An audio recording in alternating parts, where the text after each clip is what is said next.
Hello bachcho, the question says here, what is a condition for two vectors to be perpendicular to each other, दो vectors एक दूसरे को perpendicular होने की हमें कंडीशन पूछ रहा है। तो सबसे पहले the key concept is here the two vectors का dot product, you need a formula for dot product for the two vector will be vector A dot vector B is equal to AB cos theta. So AB cos theta instead magnitude of A into magnitude of B into cos theta. तो इस point से हम cos theta से answer निकाल सकते हैं।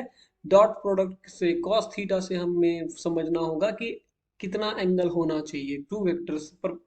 But यहाँ पे परपेंडिकुलर होने के लिए perpendicular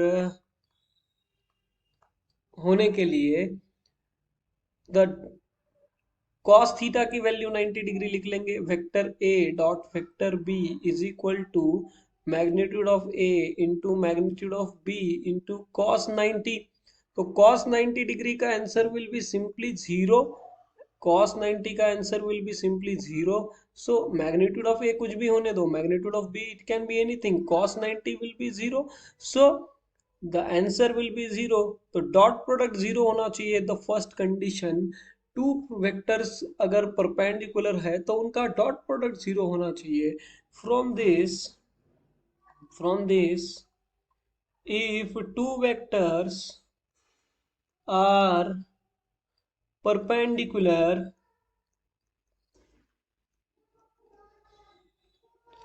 their dot product should be zero. Their dot product should be zero.